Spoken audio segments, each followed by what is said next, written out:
Welcome back, students.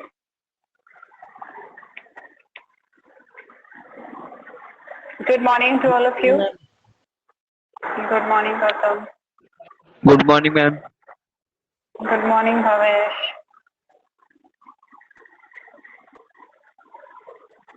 Very good morning to all of you.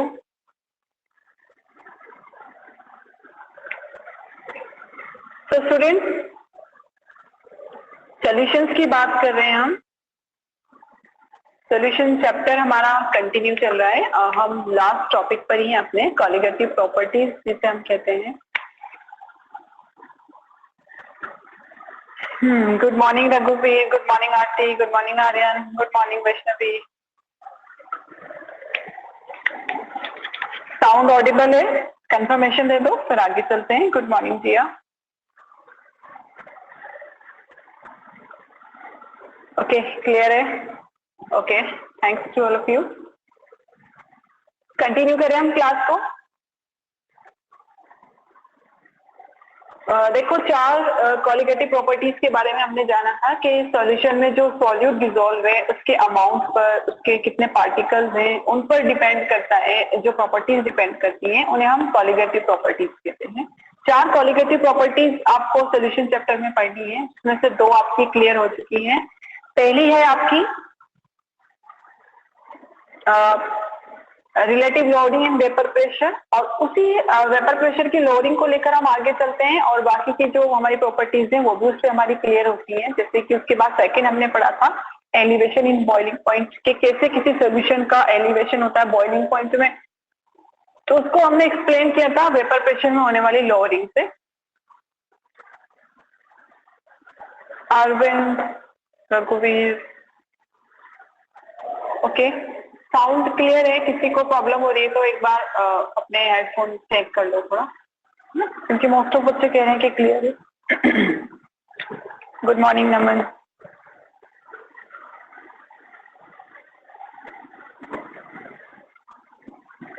Okay, सो हमारा elevation in boiling point हो गया था। Third colligative property हमारी चल रही थी जिसे हम डिप्रेशन इन फ्रीजिंग पॉइंट कहते हैं, कि आप जब भी किसी सॉल्वेंट में नॉन वॉलेटाइल सॉल्यूट ऐड करते हो तो बनने वाले सोल्यूशन का जो फ्रीजिंग पॉइंट है वो कम हो जाता है, यानी कि जो सोल्यूशन है आप उसको फ्रीज करोगे तो वो कम टेम्परेचर पर ही फ्रीज होने लगता है।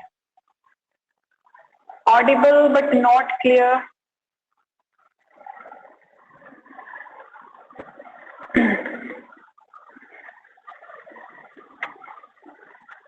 ओके, ठीक है, चलो आप लोग अब आपस में आर्ग्यू बंद करो और ध्यान देते रहो। गुड मॉर्निंग सारा। तो आपको समझ में आता है ना ये चीज कि हमारी जो कॉलिगेटिव प्रॉपर्टीज हैं वो वेपर प्रेशर से किस तरह से रिलेट करती हैं, कैसे हम वेपर प्रेशर में होने वाली कमी से उन्हें समझा सकते हैं। तो आज जो हमारी थर्ड प्रॉपर्टी है उससे हम डिप्रेशन इन फ्रीजिंग पॉइंट के नाम से जानते हैं, उसको हम कंटिन्यू कर रहे हैं। तो उससे पहले हमने फ्रीजिंग पॉइंट की डेफिनेशन अपने लास्ट लेक्चर में हमने देखी थी कि फ्रीजिंग पॉइंट किसे कहते हैं। तो समझते हो सभी फ्रीजिंग पॉइंट किसे कहते हैं? फ्रीजिंग पॉइंट यानी वो टेम्परेचर है जब हमारे पर्टिकुलर जब कोई भी सॉल्वेंट आपने लिया, कोई भी कंपाउंड लिया, तो उसका वेपर प्रेशर जब वो लिक्विड स्टेट में है, तो जब वो सॉलिड स्टेट में होगा दोनों का वेपर प्रेशर सेम हो जाता है, यानी उसी पर्टिकुलर कंपाउंड की लिक्विड फेज और उसी की सॉलिड फेज दोनों का वेपर प्रेशर इक्वल हो जाता है। Good morning Ayush, good morning Drishti, welcome to all of you. तो हम उस पॉइंट को, उस टेम्परेचर को हम नाम दे देते हैं फ्रीजिंग पॉइंट, यानी कि वेपर प्रेशर का इक्वल होना है। बॉइलिंग पॉइंट के केस में वेपर प्रेशर किसकी इक्वल हो रही थी? एटमॉस्फेरिक प्रेशर की। यहाँ पर सॉलिड फेज की वेपर और लिक्विड फेज की वेपर जो है वेपर है दोनों सेम हो जाती है एक पॉइंट पर, तो वो फ्रीजिंग पॉइंट कहलाता है।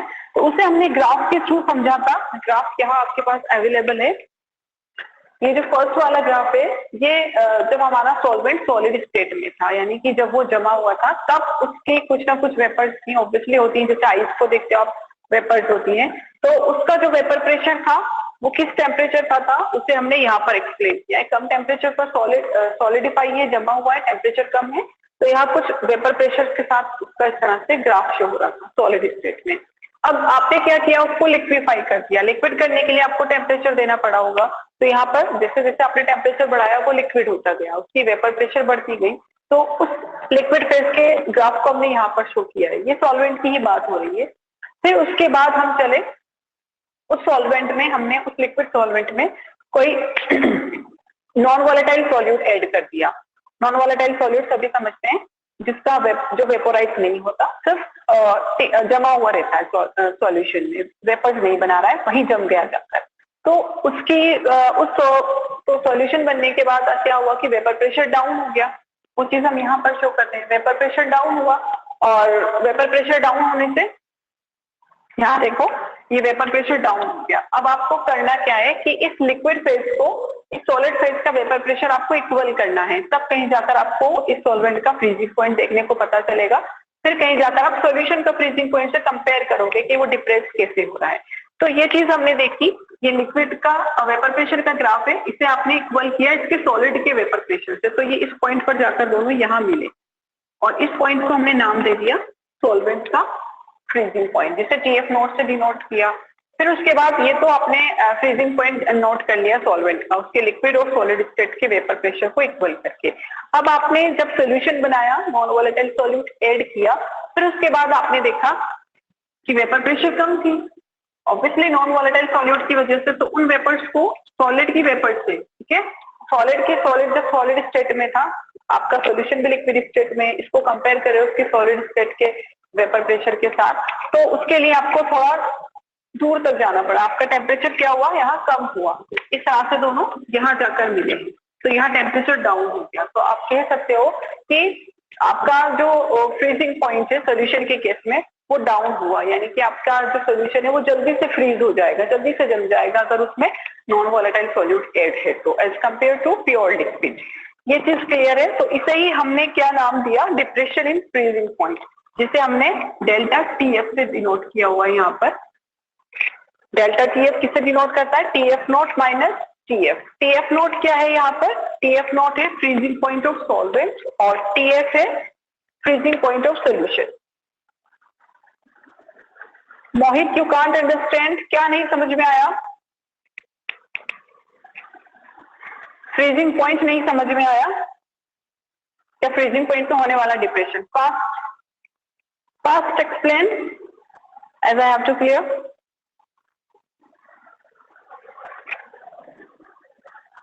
अपना ऑडियो ऑन करके एक्सप्लेन कर दो मोहित।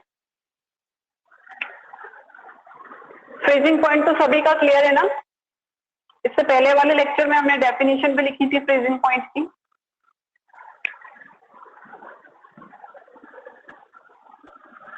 इसका स्क्रीनशॉट ले लो अगर किसी ने नहीं लिया हुआ, तो मैं फिर डेफिनेशन भी लिख देती हूँ फ्रीजिंग पॉइंट की।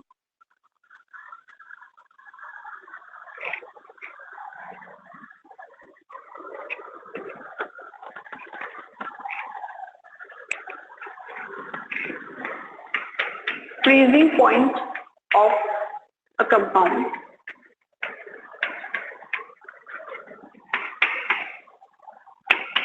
is the temperature at which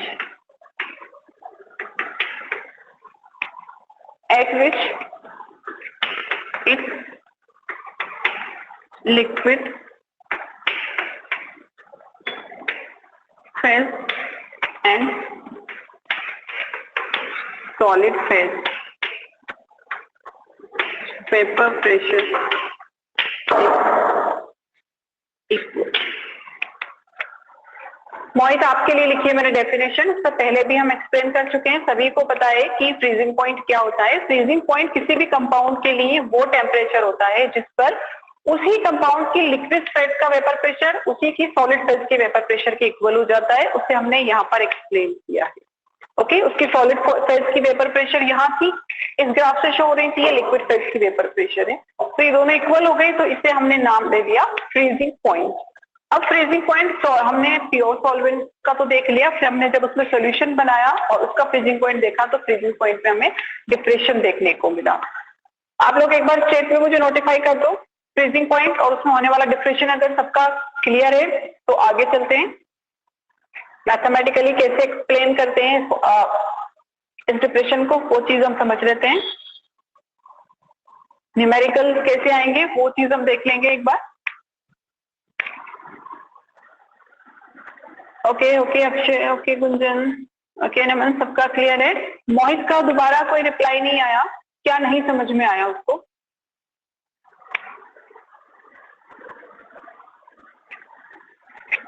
okay, तो अब यहाँ पर फ्रीजिंग पॉइंट में डिप्रेशन हो गया, वो आपने किसके थ्रू समझ लिया? आपने ग्राफ के थ्रू समझ लिया कि फ्रीजिंग पॉइंट कम हो रहा है। किसका फ्रीजिंग पॉइंट कम हो रहा है? सोल्यूशन का।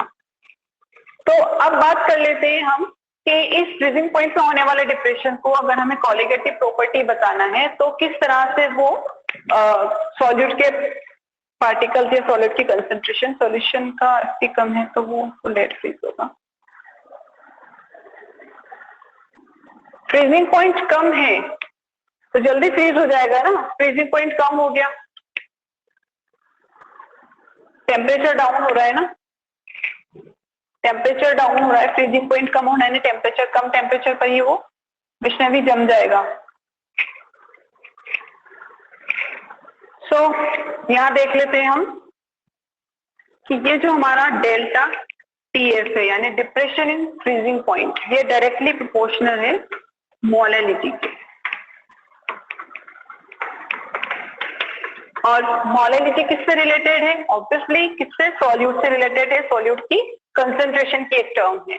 और मोलैलिटी को ही क्यों यूज किया गया है? क्योंकि मोलैलिटी टेम्परेचर इंडिपेंडेंट है। यस अफान, जल्दी से फ्रीज हो जाएगा टेम्परेचर डाउन है। तो ये है, ये फॉर्मूला जो है ये रिप्रेजेंट करता है कि कैसे हमारी जो डिप्रेशन इन फ्रीजिंग पॉइंट है एक कोलिगेटिव प्रॉपर्टी है। यहाँ पर मोलैलिटी टर्म आपको पता है क्यों यूज किया गया है। अब मोलैलिटी कांस्टेंट हटाते हो, ठीक है, आप प्रोपोर्शनलिटी साइन हटाते हो तो आप यहाँ पर एक कांस्टेंट लगाओगे। वो कांस्टेंट क्या है हमारा? KF कहलाता है, जिसे हम मोलर फ्रीजिंग कांस्टेंट या क्रायोस्कोपिक कांस्टेंट कहते हैं। ये इस फॉर्मूले का दूसरा फॉर्म है। Yes, good morning Sunny. तो समझ में आया ये चीज? यहाँ से हमने प्रोपोर्शनलिटी साइन हटाया तो हमें एक कांस्टेंट मिला जिसे KF या मोलर फ्रीजिंग कांस्टेंट या क्रायोस्कोपिक कांस्टेंट कहते हैं। यहाँ पर KF क्या है? यहाँ पर मोलर, मोलर नहीं होगा, मोलल होगा, क्योंकि मोलैलिटी टर्म ले रहे हो आप। मोलर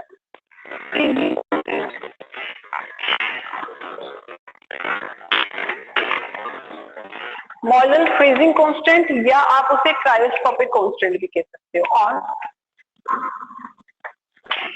क्रायोस्कोपिक कांस्टेंट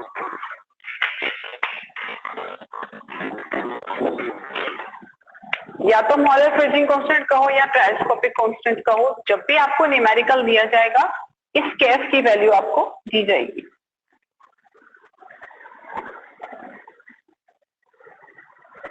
अंजलि कोई से भी टर्म ले सकते हैं। यहाँ पर मोलैलिटी जब ये न्यूमेरिकल सॉल्व किया गया होगा या जब ये कंसंट्रेशन, जब ये आपको दिया गया होगा कि किस तरह से कोलिगेटिव प्रॉपर्टीज आप रिलेट करती है मॉल्स के साथ, तो आपको मोलैलिटी टर्म दिया गया है, इसी को लेना है हमें। इसमें कोई बहस नहीं करनी है, कोई आर्ग्यू नहीं करनी कि क्यों लिया गया। मैंने बता दिया आपको कि टेम्परेचर इंडिपेंडेंट है, इसलिए मोलैलिटी ली गई है इन न्यूमेरिकल्स को सॉल्व करने के लिए। हम कोई दूसरी टर्म नहीं ले सकते हैं। यहाँ पर जो जब ये सॉल्व किया गया होगा तो साइंटिस्ट ने हमें यही कंसंट्रेशन टर्म दी, तो इसी को लेके प्रोसीड करना है। और क्यों ली है? क्योंकि टेम्परेचर पर डिपेंड नहीं कर रही है। टेम्परेचर यहाँ काम ही टेम्परेचर का है, फ्रीजिंग पॉइंट, बॉइलिंग पॉइंट में, वेपर प्रेशर में, तो टेम्परेचर इंडिपेंडेंट है। That's why we are taking this.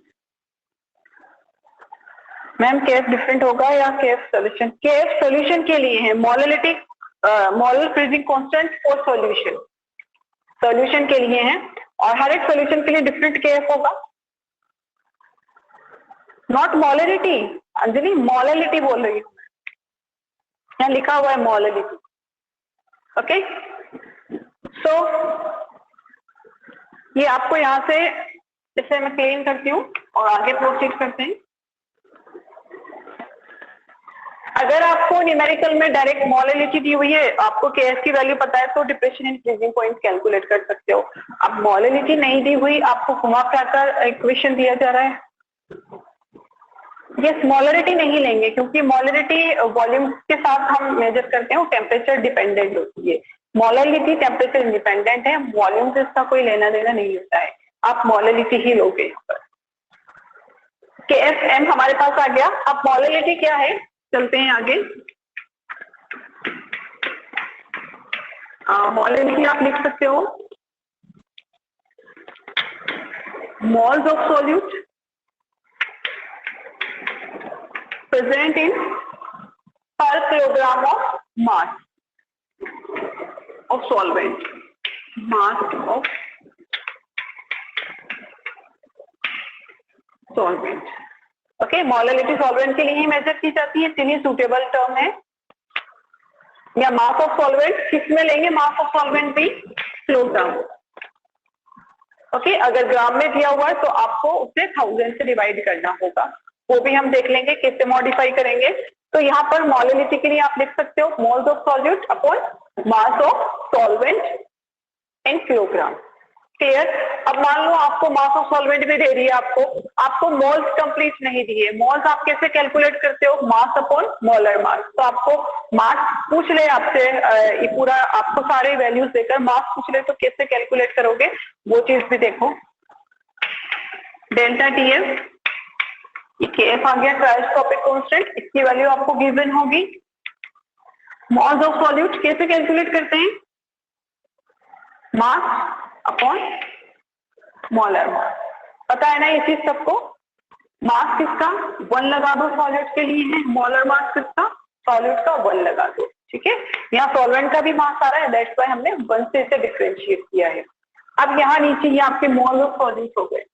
यहाँ मास ऑफ सॉल्वेंट के लिए फिर से आपको क्या करना होगा, W लिखना होगा, मास ऑफ सॉल्वेंट, और किसमें किलोग्राम। सिंपल। अब उसके बाद अगर ग्राम में देता है तो हमें क्या करना होगा, 1000 से डिवाइड करना होगा, वो 1000 आपका ऊपर चला जाएगा। तो ऐसे भी हम लिख सकते हैं delta TF is equal to the KF। M की जगह आपने क्या क्या लिखा हुआ है, W अपॉन M, नीचे भी W है, W1 M1, नीचे भी W है, और अगर ग्राम में है तो ऊपर आप 1000 से डिवाइड करो।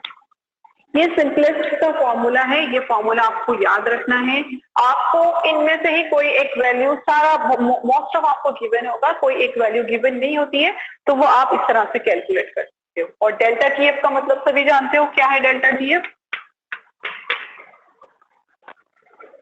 TF नोट माइनस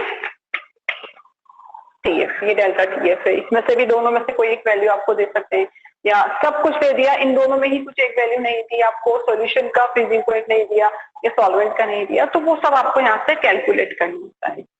तो एक न्यूमेरिकल हम देख लेते हैं, फिर इससे अच्छे से समझने में हमें हेल्प मिलेगी। इसको स्क्रीनशॉट ले लो आप, फिर न्यूमेरिकल नोट डाउन करते हैं।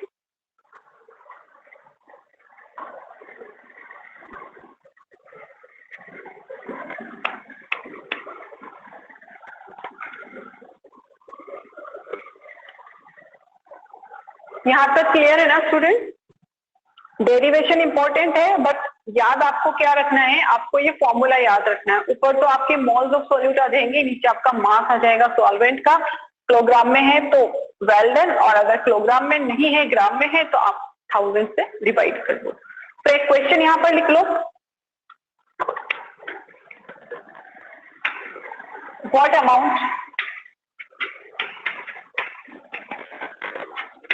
अमाउंट ऑफ C2H5OH, इथेनॉल के अमाउंट के बारे में पूछ रहे हैं।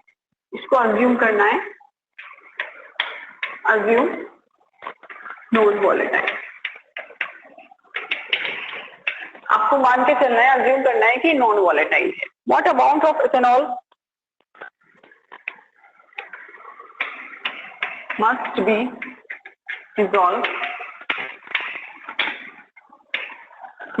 dissolved in 1 kilogram of water, in 1 kilogram of water, so that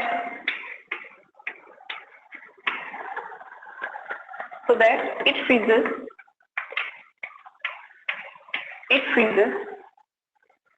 at -2 degree centigrade.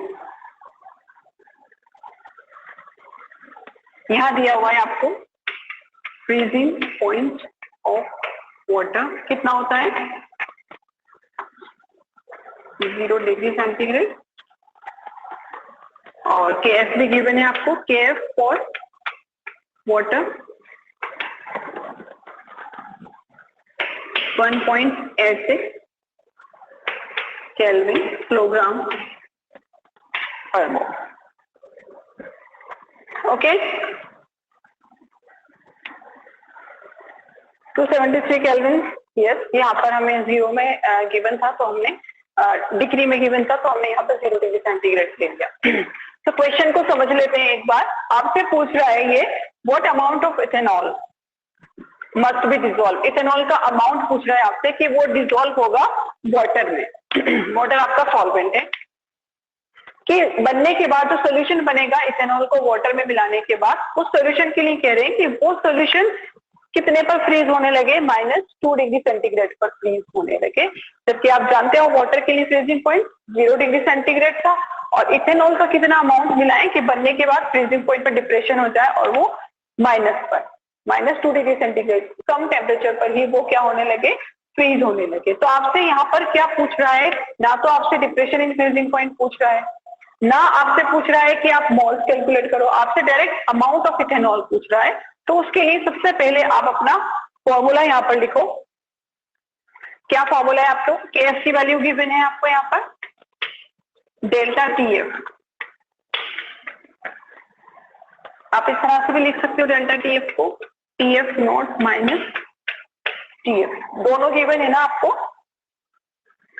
आपको यहाँ पर TF सॉल्यूशन का फ्रीजिंग पॉइंट बता रहा है -2 डिग्री सेंटीग्रेड, आपको सॉल्वेंट का फ्रीजिंग पॉइंट आपको पता है 0 डिग्री सेंटीग्रेड गिवन है। तो यहाँ से डेल्टा TF की वैल्यू निकाल सकते हो, इसके इक्वल है ये KF की वैल्यू भी गिवन है आपको। क्या कैलकुलेट करना है आपको,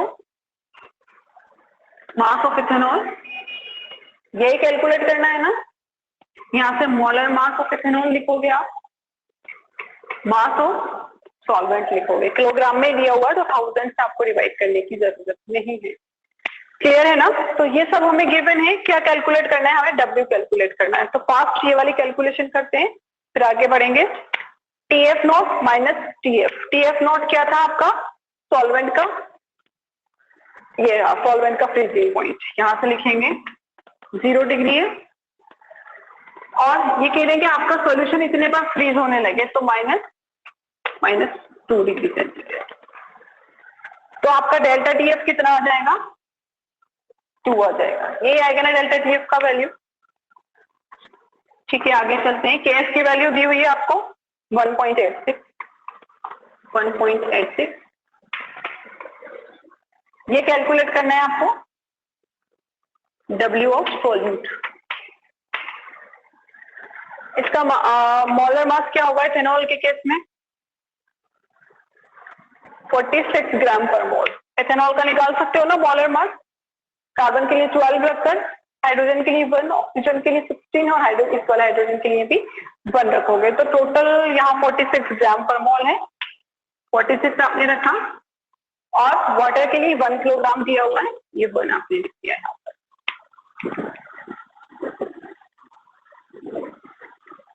यस, तो चलते हैं इसे और सिंप्लीफाई करते हैं, अपने आंसर की तरफ चलते हैं।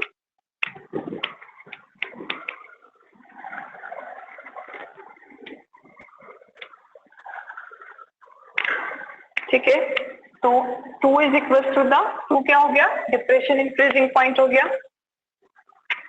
1.86, यहाँ W है, यहाँ आपका 46 आएगा इंटू 1, नहीं भी लिखो चलता है। अब यहाँ से W आपको कैलकुलेट करना है, तो क्या करना पड़ेगा W के लिए आपको, आपका 1.86 नीचे आ जाएगा और 2 इंटू 46। यहाँ से आपका मास ऑफ सॉलिड की तरफ बढ़ रहे हैं हम,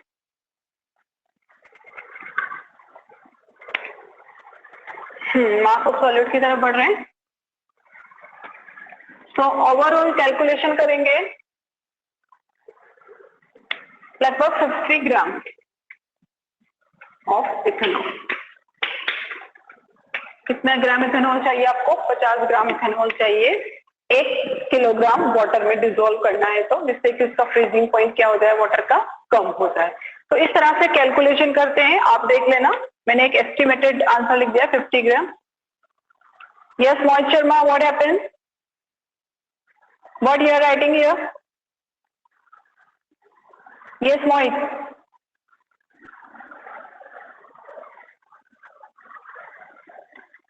ओके तो इस तरह से कुछ क्वेश्चंस हमें दिए जाते हैं न्यूमेरिकल, हमें सिर्फ अपना फॉर्मूला याद रखना होता है, क्वेश्चन को अच्छे से समझना है कि पूछ क्या रहा है क्वेश्चन में, और उसके बेसिस पर आप अच्छे से अपने न्यूमेरिकल कर सकते हो सोल्यूशन में जो आपसे पूछे जाते हैं। तो इस तरह जो हमारा थर्ड जो कॉलिगेटिव प्रॉपर्टी है फ्रीजिंग पॉइंट, वो डिप्रेशन इन फ्रीजिंग पॉइंट, वो क्लियर होता है। अब आगे चलेंगे फोर्थ और लास्ट जो हमारी कॉलिगेटिव प्रॉपर्टी है उसके बारे में पढ़ेंगे, जिसे हम नाम देते हैं ऑस्मोटिक प्रेशर।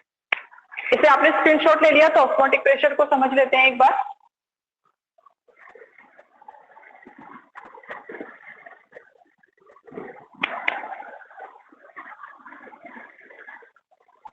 न्यूमेरिकल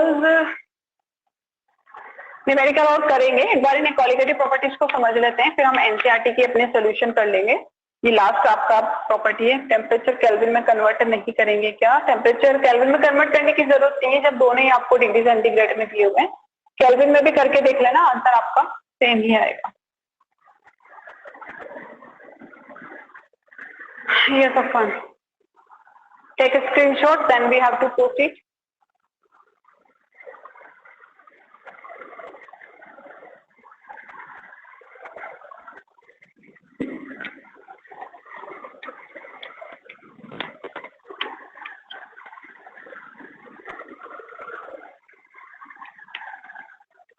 ओके तो फोर्थ और लास्ट कॉलिगेटिव प्रॉपर्टी देख लेते हैं।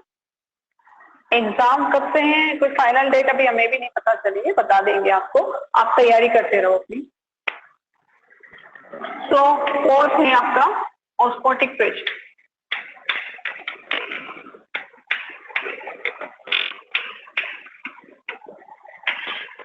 ऑस्मोटिक प्रेशर भी हमारे लिए नया टर्म नहीं है, हम अपनी छोटी छोटी क्लासेस में ही समझते हैं कि ऑस्मोटिक प्रेशर क्या होता है। ऑस्मोटिक प्रेशर को समझने के लिए सबसे पहले ऑस्मोसिस की बात कर लेते हैं कि ऑस्मोसिस क्या है। समझते हैं सभी ऑस्मोसिस? एक बार चैट में मुझे टाइप करके बताओ कि what you understand by the osmosis fast.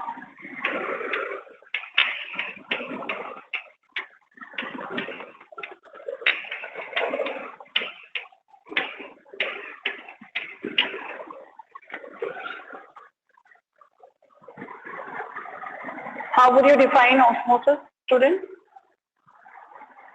Movement of water, आप कह सकते हो movement of solvent भी कह सकते हो, ज्यादा सही होगा। Lower concentration to higher, movement of water from higher concentration to lower, high to low, solvent move करता है हाई कंसंट्रेशन से लोअर कंसंट्रेशन की तरफ, और by the mean of semi permeable membrane. Osmosis के लिए आपको एक मेम्ब्रेन चाहिए होती है, semi permeable membrane. Name indicate करता है सेमी यानी थोड़े बहुत कुछ selected. Yes okay, all of you are right. अब ध्यान से सुनेंगे कि आपको ऑस्मोसिस डिफाइन करना है, तो सबसे पहले आपको समझना होगा कि ये जो सेमी परमिएबल मेम्ब्रेन होती क्या है। तो नेम इंडिकेट करता है, सेमी मीन सेलेक्टेड, कुछ थोड़े बहुत, परमिएबल यानी परमिट करती है, मेम्ब्रेन आप समझते ही हो, मेम्ब्रेन यानी झिल्ली, तो वो मेम्ब्रेन जो कुछ सेलेक्टेड को ही परमिट करती है अपने में से बाहर जाने के लिए, अपने में से पास होने के लिए। तो किन्हें परमिट करती है? जिनके मॉलिक्यूल्स या जिनके पार्टिकल्स का साइज जो छोटा होता है उन्हें तो परमिट कर देती है, और बड़े साइज वाले जो पार्टिकल्स हैं उन्हें परमिट नहीं करती है। Selective particles, yes Afan you are right.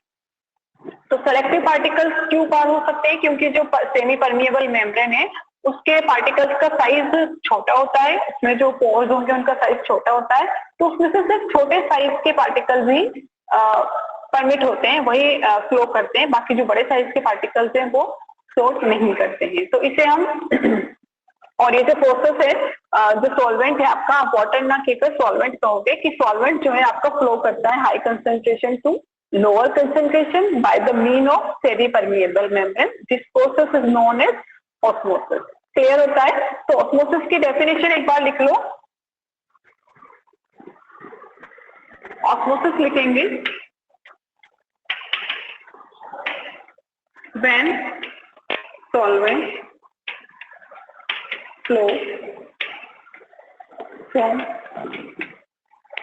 high concentration from it, किसकी कंसंट्रेशन? इस सॉल्वेंट की खुद की, from it high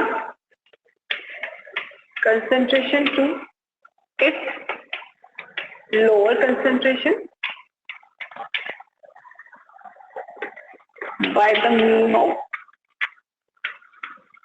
by the mean of semi permeable membrane.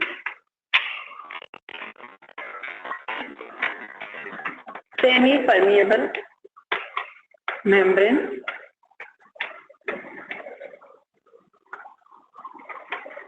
तो इसे ही हम ऑस्मोसिस कहते हैं। ऑस्मोसिस क्या है? जब आपका सॉल्वेंट, आप वाटर ना कहकर सॉल्वेंट कहो तो ज्यादा बेटर है, क्योंकि एक चीज ध्यान में रखना, जब आप सॉल्वेंट और सॉल्यूट लेते हो, आपने लिया सॉल्यूट और आपने लिया सॉल्वेंट, तो ध्यान रखना कि सॉल्यूट के पार्टिकल्स क्या होते हैं? लार्जर होते हैं, बड़े होते हैं, और सॉल्वेंट के स्मॉलर।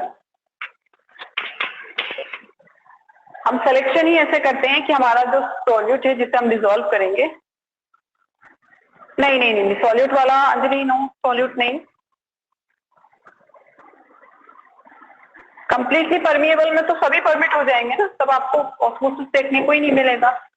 सेमी परमिएबल मेम्ब्रेन चाहिए हमें, जिसमें हमारे सॉल्वेंट जो है वो हायर कंसंट्रेशन से लोअर कंसंट्रेशन की तरफ फ्लो करता है।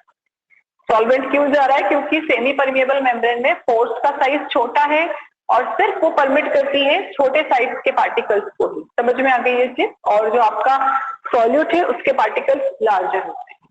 क्लियर? तो आप अगर सॉल्यूशन लोगे सेमी परमिएबल मेम्ब्रेन में से आप स्ट्रेन करोगे तो वो किसको परमिट करेगी?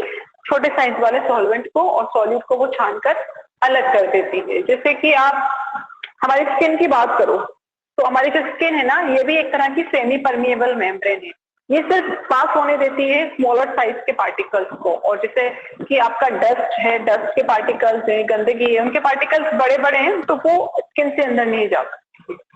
सिर्फ आप वाटर को अब्सॉर्ब करेगी, मॉइस्चर अब्सॉर्ब करेगी, बड़े पार्टिकल्स को अब्सॉर्ब नहीं करती है। ठीक उसी तरह जब आप टी बनाते हो, चाय आप बनाते हो, तो जो स्ट्रेनर है उसमें भी आप टी लीव्स को देखते हो, उनके पार्टिकल्स बड़े हैं तो वो ऊपर ही रह जाते हैं। और आपने जो सॉल्वेंट लिया था, आपका मिल्क था, वाटर था, वो फ्लोट होकर बाहर आ जाते हैं। तो वहां भी हमें ऑस्मोसिस की प्रोसेस देखने को मिलती है। ऑस्मोसिस एक बार नोट डाउन कर लो, फिर आगे चलते हैं हम।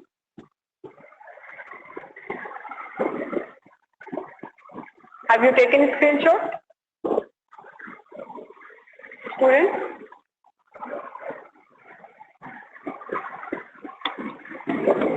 Yes, ma'am. Okay.